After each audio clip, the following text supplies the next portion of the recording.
Amigos, semana passada nós falávamos que íamos fazer pelo menos 2 pronunciamentos na semana. E assim vai ser, pode ser até que aumente, vamos experimentar qual vai ser a fórmula melhor. Na semana passada, eu dizia que nós íamos abordar temas. E os temas que nós iniciaríamos seria exatamente oriundos desses livros.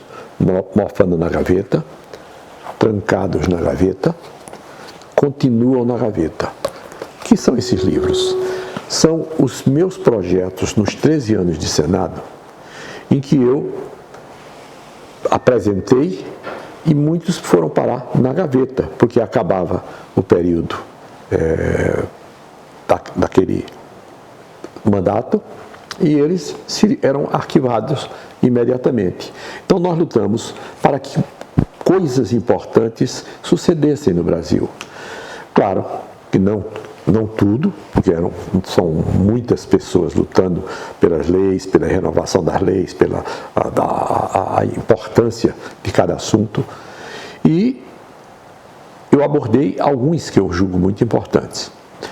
O primeiro deles, que eu vou começar falando hoje, é exatamente sobre violência. A violência é uma coisa atávica do ser humano. Se nós olharmos a escalada biológica, ou seja, o homem se transformando cada vez em mais racional, nós vamos verificar que seja o Sinopus pequigense, o homem de Neandertal, o homem de Pequim, até o Homo sapiens, nós vamos ver que essa evolução foi acompanhada por mudanças na vida. Mudanças principalmente em relação ao tratamento ser humano. No início, lá no Édipo de Alcônium, daqueles movimentos, os homens caçavam outros para comer. Era como caça. Comportavam-se como animais. E cada grupo era inimigo do outro grupo. Se nós estivéssemos em Roma, qual seria a diversão do sábado e do domingo? Ir para o Coliseu, ver as pessoas se matarem. E bater palma, cortou a cabeça, arrancou o braço. A violência era patente. E em quase toda a história antiga, era assim. Os assírios, quando prendiam os guerreiros de outro reino, levavam para que o rei assírio fosse furando os olhos os dois olhos ao mesmo tempo. Isso achavam uma coisa maravilhosa, fez isso. Nós tivemos guerras, como foi, por exemplo, do rei Miguel na Europa Central, que lutou contra Constantinopla, e Constantinopla mandou o quê? Os prisioneiros. Em cada 100, um ficava com 2 olhos. O resto era cegavam. 99 em cada 100. Então, essas coisas hoje não podem acontecer. Ou pelo menos nós pensamos que não podem acontecer. Nesse momento que eu estou falando aqui, lá em Mianmar, lá na Ásia, toda uma raça está tendo genocídio, por causa de religião. Já mataram 1,5 milhão. E toda hora, em uma parte do mundo, continua a guerra. É uma coisa atávica. Mas graças à religião, graças às normas estatais, à luta pelos direitos humanos, as coisas foram sendo minoradas, mas esse espírito violento permanece em muitas áreas da nossa sociedade. Quando eu estou falando assim, é porque a gente vê velhos sendo atacados, mortos a pau, mortes bárbaras, crianças sendo esmagadas, como tivemos essa semana, a barbárie dentro de casa sendo mostrada, soldados da polícia que deviam zelar pela lei, agindo como bandidos, por exemplo, turistas que vêm para conhecer o país, é uma indústria limpa, eles vêm para usar hotel, táxi, restaurantes, só trazem lucro. sendo atacados e o povo fazendo de conta que não viu que foi atacado. Então, nesses livros, vocês vão encontrar, por exemplo, aqui, vários projetos que fariam com que essa violência fosse amenizada. Por exemplo, se você atacasse uma criança, a sua punição seria dobrada. Se você matasse ou maltratasse ou agredisse um velho, a sua prisão seria dobrada.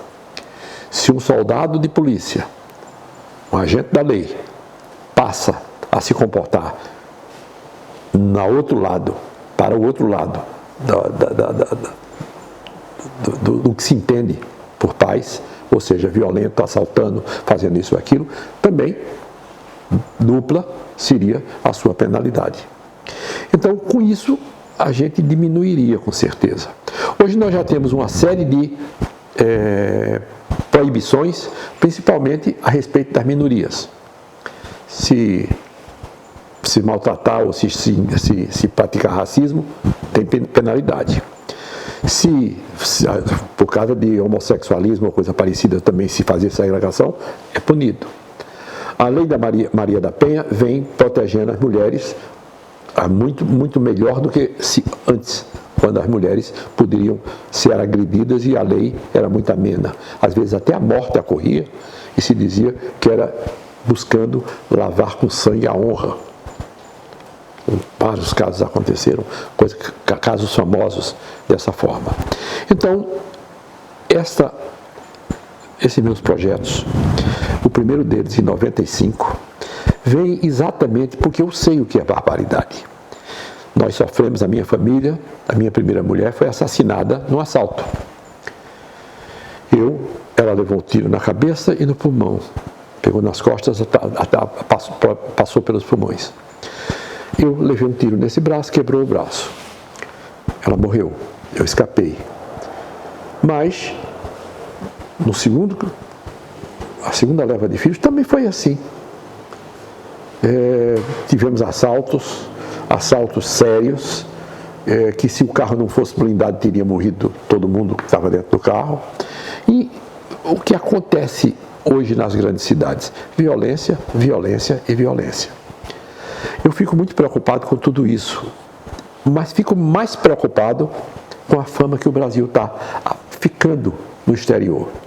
Seja porque a nossa imprensa grita demais, menos que os outros países, seja por outras razões. Mas o Brasil, quando a gente chega no estrangeiro, falam, samba, mas muita violência. E nós estamos sendo vistos como um país de muita violência. E, para nossa tristeza, grande parte é verdade. Nós estamos num país em que dia a dia cresce o crime, cresce a violência e até já se estrutura como indústria. Hoje, as grandes quadrilhas funcionam como se fosse uma empresa de seguro. Garante a proteção para o bandido fora da cadeia ou dentro da cadeia. Isso tem que minorar, isso tem que mudar.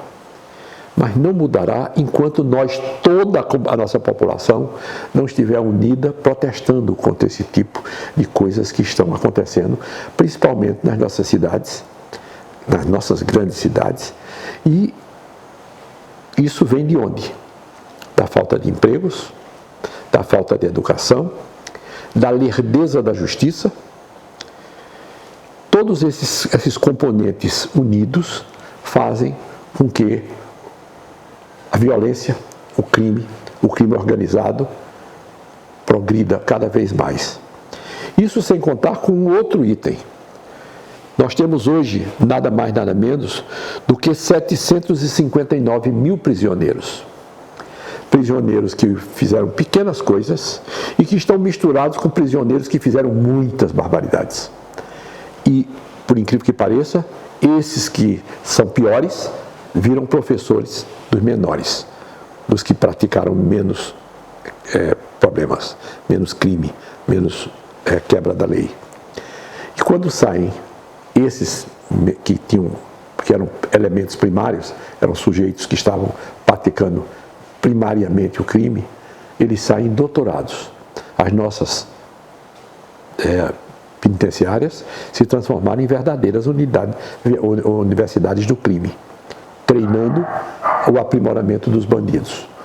Então, isso tudo tem que ser mudado. Nós temos que voltar a gritar por maiores penalidades para crimes como este crime, por exemplo, ou como milhares de outros crimes que estão acontecendo em todo o país. Nós temos que desmantelar o crime organizado e nós temos que olhar também, com um olhar mais sério, para aqueles que estão presos. Como eu disse, 759 mil prisioneiros.